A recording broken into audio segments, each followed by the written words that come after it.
गुरुजी, मेरे जैसे गरीब पर मेरे बाबा ने कितनी कृपा करी, मैं क्या वर्णन करूं। बाबा, एक लोटा जल एक बेलपत्री का क्या वर्णन करूं।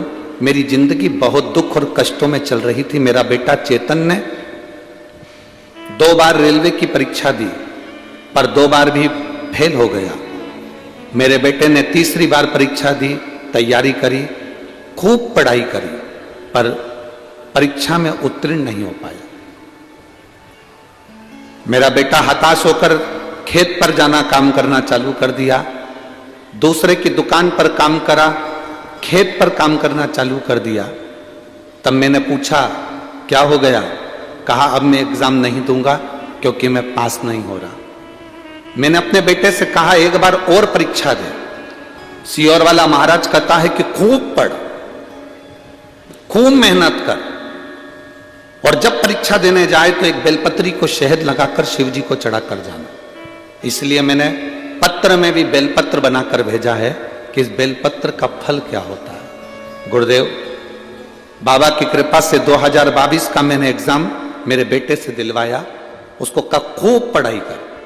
सियोर वाला गुरुजी कहता है जितना पढ़ सकते हो उतना पढ़ो, अपनी कैपेसिटी से ज्यादा पढ़ो, विद्या अध्ययन करो।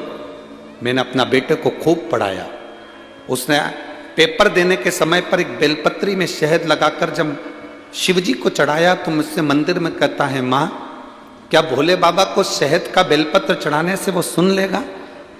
मैंने मेरे बेटे से कहा तो चिंता मत कर, अब की बार एग्जाम दे, बाबा सुनेगा। मेरे बेटे ने रेलवे की परीक्षा 2022 की दी और इंतजार किया कि रिजल्ट आएगा। रिजल्ट रुक गया, आया नहीं। बेटा टूट गया। मुझसे कहता है माँ देख, तेरे भोलेनाथ ने भी कुछ नहीं करा। मैंने मेरे बेटे से कहा तू चिंता मत कर। वो सियोर वाला महाराज कथा में लाखों की भीड़ में कहता है कि बाबा सुनता है। अगर वो कहता है कि बाबा सुनता है तो बाबा सुनेगा। 15 दिन निकले थे। बेटे से मैं कहती रही तू जल चढ़ाते रहे, वो जल चढ़ाता रहा और उसका रिजल्ट आ गया। आज मेरा बेटा गवर्नमेंट जॉब रेलवे में सर्विस कर रहा है और अच्छे पद पर सर्विस कर रहा है। मैं बाबा को यहाँ प्रणाम करने के लिए आई हूँ। मेरा नाम सोरत्ना लक्ष्मण जावरे, मुकाम पोस्ट फैजपुर, तहसील यावल, जिला जलगांव, मोबाइल नंबर ये। कहीं आए हैं क्या? अच्छा आप ही हैं, हाथ हिला दो एक बार। श्री शिवाय नमस्तुभ्यम। बहुत बहुत बधाई बाबू आपको, बहुत बहुत बधाई। शिव कृपा इसी को कहते हैं, शंभु इसी को कहते हैं।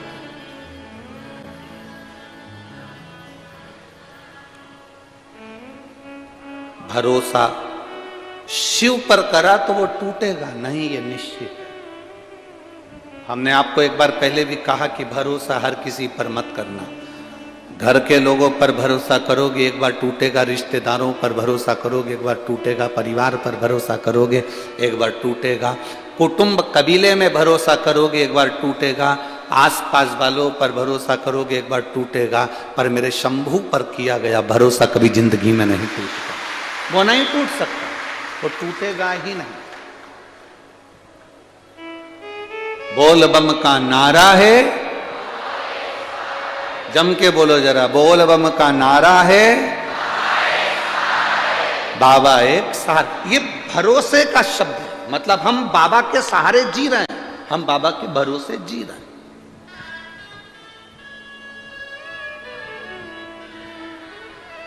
ऐसा कौन व्यक्ति है जिसकी जिंदगी में कष्ट नहीं? ऐसा कौन व्यक्ति है जिसको कभी निंदा नहीं मिली? ऐसा कौन व्यक्ति है जिसके ऊपर कभी उंगली नहीं उठाई गई?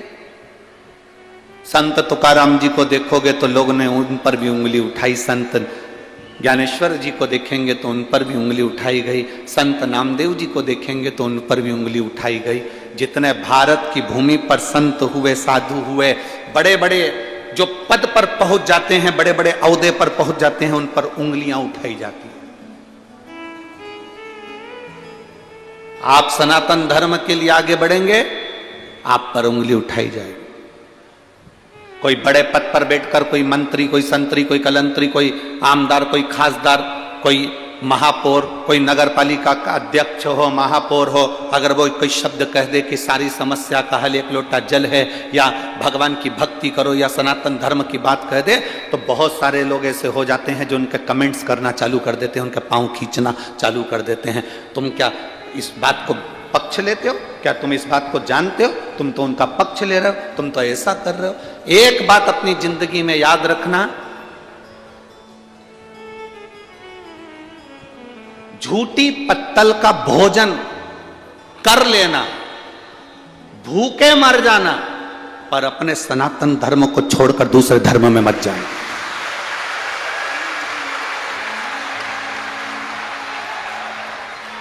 झूठी पत्तल का भोजन कर लेना, भूखे मर जाना, पर अपना सनातन धर्म छोड़कर दूसरे धर्म में मत जाना। कोई के हमारे धर्म में आओ, हम तुमको ऐसा कर देंगे, हम तुमको नौकरी दे देंगे, हम तुमको ऐसा बना देंगे, तुम हमारे से जुड़ जाओ, हमारे धर्म में आ जाओ।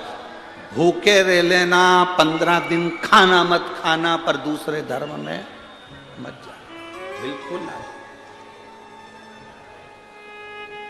मत जाओ।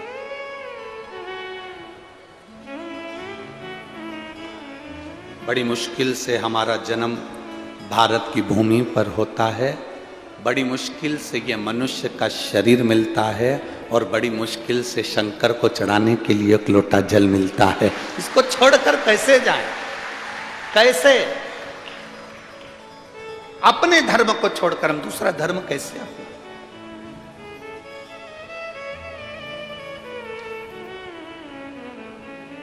शिव कथा कह रही है, वो शिव है, हार नहीं देता। राजा विक्रमादित्य का आपने चरित्र सुना होगा, जो शंकर का परम उपासक था, देवी का परम उपासक था।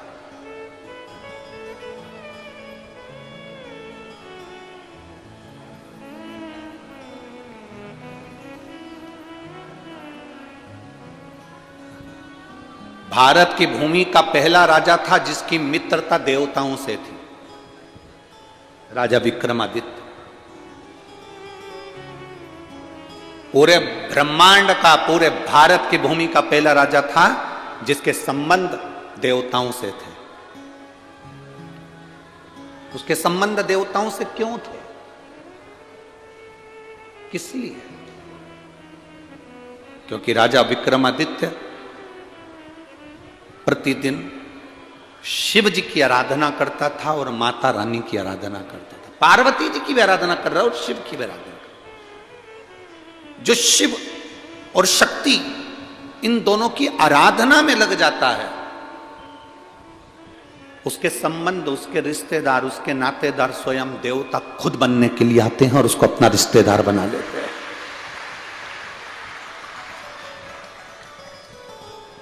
आप इतने लाखों में लोग, लाखों में शिव भक्त यहां कथा सुनने के लिए आए हैं, पंडालों में कहीं जगह नहीं है, गाड़ियों के ऊपर लोग चढ़े हुए हैं, रोडों पर लोग बैठे हुए हैं। जो दिन का नजारा है ऐसा कैसे ही रात का भी नजारा रहता है? ऐसा कैसे? यहां कोई किसी का रिश्तेदार नहीं है, कोई किसी का नातेदार नहीं है, कोई किसी का पहचान वाला नहीं है। पर जो 5 दिन कथा के पंडाल में रहता है, 7 दिन कथा के पंडाल में रहता है, उसकी पहचान इतनी हो जाती है कि घर के रिश्तेदार फीके पड़ते हैं और यहाँ के रिश्तेदार प्रबल हो जाते हैं। घर के रिश्तेदार फीके पड़ जाते हैं और यहाँ के रिश्तेदार प्रबल हो जाते हैं।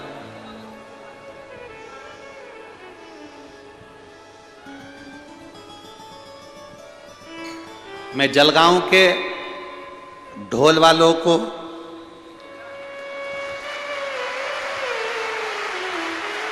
नगाड़े वालों को, डीजे वालों को, मैं जलगांव के बैंड बाजे वालों को और यहाँ के आसपास के गांव की ढोलक पेटी की मंडलियों को यहीं से नमन करता हूँ, दंडवत करता हूँ। नमन।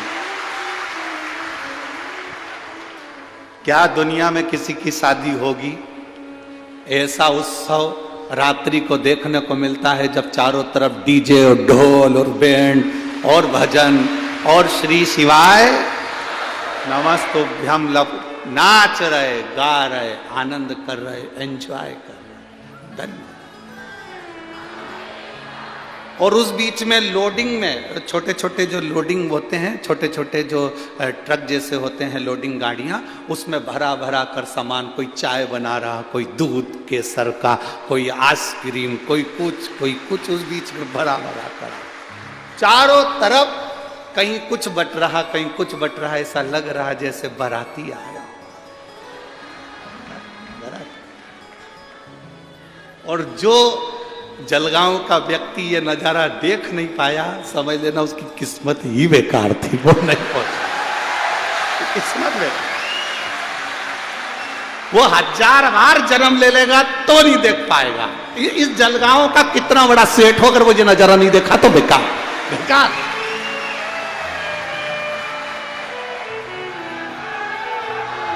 जिसने ये नजारा नहीं देखा वो गया, वो उसका जीवन ही बेकार है। फिर वो उसका जन्म, उसका जलगांव में रहना ही बेकार। मतलब वो जलगांव में रहा, समझ लो कुछ खो दिया उसने, हीरा खो दिया। ये नजारा नहीं देख पाया। इतने शिव भक्तों का आनंद, इतने शिव भक्तों की अलमस्तता, इतने शिव भक्तों की रात को 2:30 बजे भी एक जैसे भजन में आनंद लेना, भक्ति में डूबे रहना, दिन भर कथा सुनना, रात को कीर्तन करना, और लोग हाथ जोड़ जोड़ के लो साहब चाय पियोगे, लो साहब दूध पियोगे। हम सोचते थे कि दिल्ली नोएडा के लोगों ने सबसे ज्यादा लोगों को खिलाया है, पर आज जलगांव ने सिद्ध कर कर बता दिया इसके बराबर कहीं नहीं खिलाया, इसके बराबर कहीं नहीं खिलाया। खूब गाड़ियां भर भर के लो साहब पानी, लो साहब पाउच, लो साहब बाटल, लो साहब ये, लो साहब। अरे क्या हाथ जोड़ जोड़ के धन्य है रे जलगांव वालों, नजर उतरवा लेना तुम्हारी, नजर उतरवा, धन्य आपकी शिव भक्ति धन्य। और महाराज शंकर शंकर है, ओघड़ी ओघड़ी, उसकी भक्ति सरल नहीं, उसकी भक्ति साज है। अब केवल एक दिन और रहा है, आज की रात्रि, कल तो सवेरे 8 बजे से कथा होगी, 11 बजे विराम हो जाएगी, 1 बजे हम भी यहाँ से बाबा कुबेरेश्वर धाम के लिए रवाना होंगे। फिर 16 दिसंबर से वापिस अमरावती की कथा में 1 बजे से 4 बजे तक आप लोगों के मध्य टीवी चैनल के माध्यम से फिर मिलना हो जाएगा।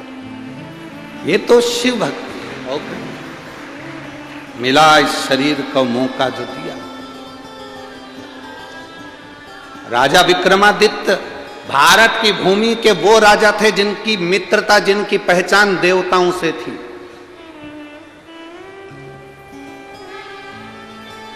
उनकी पहचान कराने वाला कोई दूसरा नहीं था, देव अधिदेव महादेव थे। जो शंकर जी की भक्ति करता है उसकी पहचान दुनिया में हो जाती है, दुनिया में।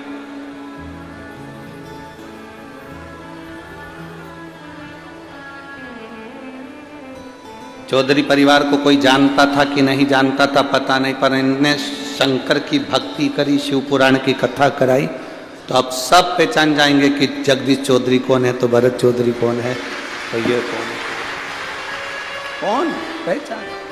शिव की आराधना करने वाला, शंकर का गुणगान करने वाले को कभी कहीं नहीं जाना पड़ता, उसकी खुद आनंदता, उसकी मित्रता देवताओं से हो ही जाती है, उसका संबंध देवताओं से हो जाता है। और जितने यहां बैठे हो पंडाल में, जितने पंडाल के बाहर बैठे हो, जो गाड़ियों पर बैठे हैं, जो आस्था चैनल पर कथा सुन रहे हैं, फेसबुक यूट्यूब पर कथा सुन रहे हैं, जो मोबाइल पर कथा सुन रहे हैं, उनसे निवेदन करूंगा कि आप शंकर की कथा में मन लगाए हो, आप चिंता मत करना, आपकी भी पहचान स्वयं देव अधिदेव महादेव से है। आपका रिश्तेदार प्रबल है, आपका रिश्तेदार प्रबल है, वो शिव है, वो घड़ी शंभु है।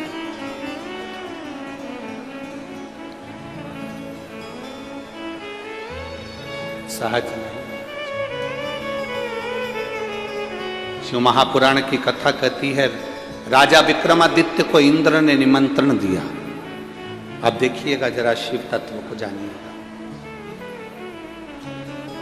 राजा विक्रमादित्य को इंद्र ने निमंत्रण दिया और राजा विक्रमादित्य को इंद्र ने निमंत्रण देकर कहा कि आप पधारिए। राजा विक्रमादित्य समझ नहीं पाए कि आखिर इंद्र कौन सी चाल चलने वाला, पर विक्रमादित्य का नियम था शंकर भगवान को एक लोटा जल चढ़ाकर अशोक सुंदरी के स्थान पर स्पर्श कर कर भगवान के चढ़े हुए जल को अपने वक्ष स्थल पर लगाकर विक्रमादित्य चला जाता था।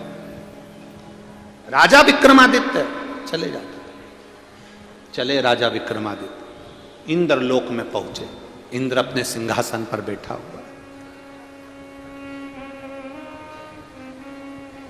इंद्र ने राजा विक्रमादित्य को इसलिए बुलवाया था क्योंकि पूरे देवलोक में राजा विक्रमादित्य की चर्चा हो रही थी।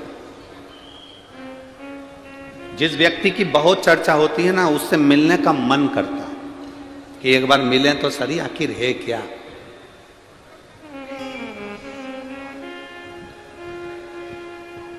आखिर ये है कौन, इससे मिले। एक पत्र आया है, इस पत्र में एक लड़के ने लिखा, देखिए।